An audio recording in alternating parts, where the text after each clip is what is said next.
अस्सलाम वालेकुम, मेरा नाम ज़मीना ख़ान है और मेरी ID 14417 है। और आज का जो टॉपिक मैं एक्सप्लेन करने वाली हूँ वो है PNF। PNF जो है वो हमारे पास एक एक्सरसाइज या स्ट्रेचिंग मेथड है जो कि हम फिज़िकल थेरेपी में यूज़ कर सकते हैं ताकि हम मसल वर्क को जो है वो इंक्रीज़ कर सकें। अगर हम इसको कंपोनेंट्स में ब्रेक करें तो प्रोप्रियोसेप्टिव, न्यूरोमस्कुलर और फैसिलिटेशन को हम अलग अलग एक्सप्लेन कर सकते हैं। जैसे कि प्रोप्रियोसेप्टिव का मतलब हमारे पास ये हो जाएगा कि हैविंग टू डू विद, मतलब कोई सेंसरी रिसेप्टर्स या मूवमेंट या पोजीशन वगैरह पे हम वर्क करें। न्यूरोमस्कुलर का मतलब होता है कि वो चीज़ जिसमें हम हमारे नर्व्स और मसल्स इन्वॉल्व हों। और फैसिलिटेशन मतलब कि उसको आसान बनाना।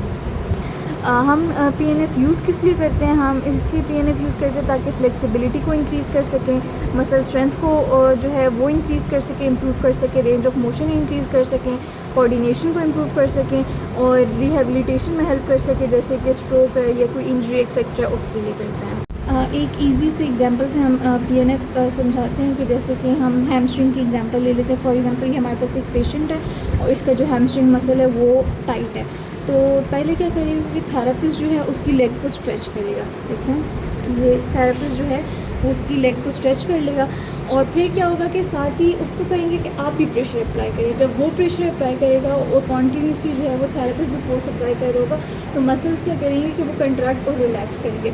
इस तरह वो एक्टिवेट होंगे और अगर जो वहाँ पे शॉर्टेज आई हुई है मसल्स की तो वो हम उसको इस तरह से इम्प्रूव कर सकते हैं।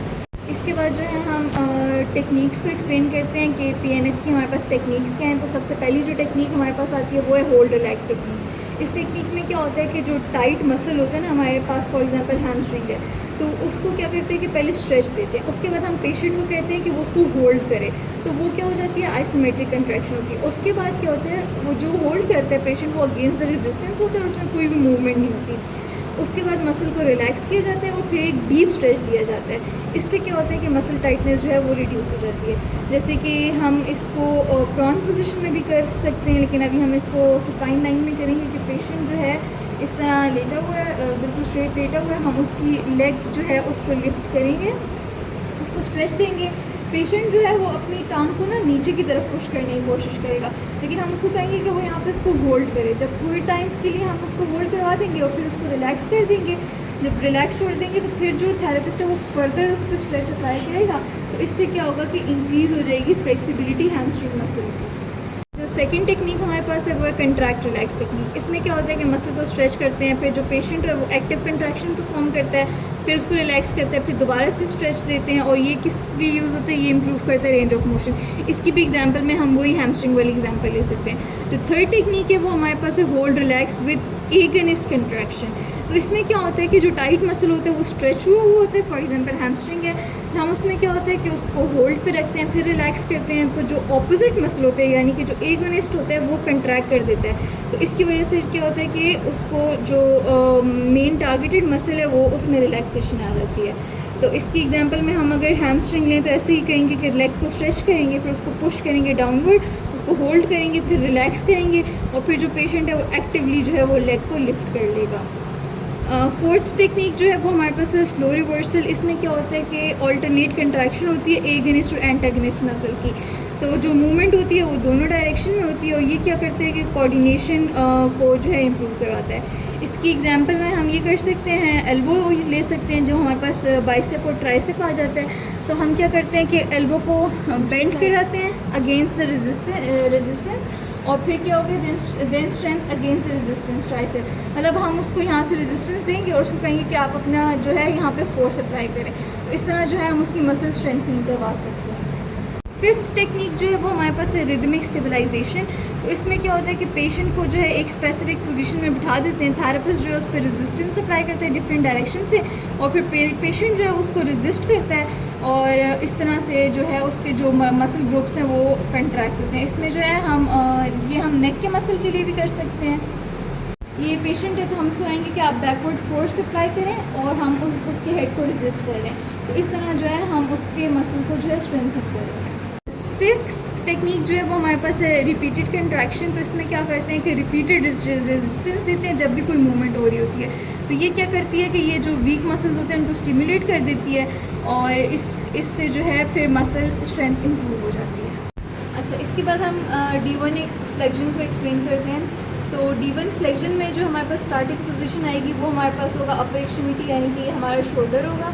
शोल्डर जो होगा वो हमारा एक्सटेंशन में होगा, ठीक है, ऐसे शोल्डर हमारा एक्सटेंशन में होगा, एबडक्शन में होगा और इंटरनल रोटेशन में होगा। एल्बो जो होगी हमारी एल्बो, वो उसमें जो होगा फोर आर्म होगा प्रोनेटेड और रिस्ट और फिंगर्स जो है वो एक्सटेंशन में होंगी, और जो हैंड है वो अप्रॉक्सीमेटली 8 to 12 इंचज़ जो है वो हिप से दूर होगा। तो इस मूवमेंट को भी परफॉर्म करते हैं। D1 फ्लेक्शन में ऐसे है, ये मूवमेंट आएगी हमारे पास ऐसे, ये हमारे पास आ जाएगी D1 फ्लेक्शन। जो हमारे पास D1 एक्सटेंशन होगी वो हमारे पास वहाँ से स्टार्ट होगी जहाँ से हमारे पास D1 फ्लेक्शन एंड होगी, यानी कि शोल्डर से। तो शोल्डर से जो है हम उसको आर्म को जो है एक्सटेंडेड पोजीशन में लाएंगे। तो ये मूवमेंट जो हम करवा रहे हैं ये हमारे पास आ जाएगी D1 एक्सटेंशन। इसके बाद जो है हम D2 फ्लेक्शन को एक्सप्लेन करते हैं। तो उसमें क्या होगा कि अपर एक्सट्रीमिटी में जो हमारा शोल्डर है वो एक्सटेंशन होगा, एडक्शन होगा और इंटरनल रोटेशन होगा। साथ में जो एल्बो है वो भी हमारे पास एक्सटेंशन में होगी, फोर आर्म जो है वो हमारे पास प्रोनेशन में होगी एंड रिस्ट और फिंगर्स जो है वो हमारे पास फ्लेक्शन में होंगे। और इसके बाद जो है हम इसके मूवमेंट परफॉर्म करते हैं कि जो हमारे पास D2 फ्लेक्शन है वो हमारे पास इस तरह से आ जाएगी, इस तरह से, इस ऐसे।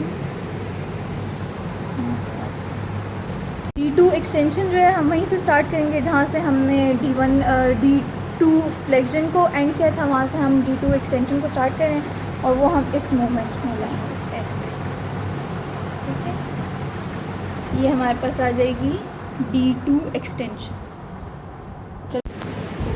इसके बाद जो है हम D1 फ्लेक्शन को लोअर लिम्ब में एक्सप्लेन करते हैं। तो हम लोअर एक्सट्रीमिटी में जो है हिप से स्टार्ट करेंगे। हिप जो होगी वो हमारे पास एक्सटेंशन में होगी, एबडक्शन में होगी और इंटरनल रोटेशन में होगी। नी पे भी हमारे पास जो है एक्सटेंशन आएगी और प्लांटर फ्लेक्शन और इवर्जन आ जाएगी हमारे पास एंकल की, और जो टोज़ है वो हमारे पास फ्लेक्शन में होंगे।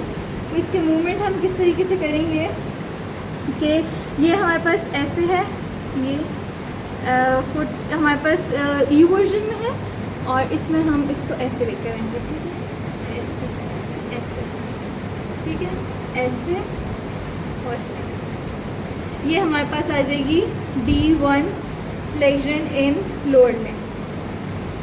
D1 एक्सटेंशन जो है वो सिंपल है, जहाँ पे हमारे पास D1 फ्लेक्शन एंड होगी वहाँ से हमारे पास D1 एक्सटेंशन स्टार्ट होगी। हम इसको रिवर्स उसी पोजीशन में लेकर आएंगे, यानी कि इस मूवमेंट से जो हम यहाँ ला रहे हैं ये हमारे पास आ जाएगा D1 एक्सटेंशन। D2 फ्लेक्शन बताते हैं। इसमें क्या होगा, लोअर एक्सट्रीमिटी में हमारे पास हिप पे एक्सटेंशन होगी, एडक्शन होगी और एक्सटर्नल रोटेशन होगी। नी जो है वो हमारे पास एक्सटेंशन में है, एंकल जो है वो हमारे पास प्लांटर फ्लेक्शन में, यानी कि इस तरह है इस दफ़ा, ठीक है। ये हमारे पास एंकल जो है वो प्लांटर फ्लेक्शन में है और इन्वर्जन में, और जो टोज़ हैं उन पे भी फ्लेक्शन है। तो ये मूवमेंट हम किस तरीके से परफॉर्म करेंगे कि ये हमारा है, हम इसको फ्लेक्स करेंगे और इस तरह सॉरी ये हमारे पास आ जाएगा, मतलब ये हमने उठाया लेग, नी पे फ्लेक्शन आ जाएगी और फुट इन्वर्जन में आ जाएगा। और जहाँ पे ये मूवमेंट एंड हो रही है यहाँ से हमारे पास D2 फ्लेक्शन एक्सटेंशन स्टार्ट हो जाएगी और इसको हम नॉर्मल अपनी पोजीशन में ले आएंगे, तो ये हमारे पास D2 एक्सटेंशन है।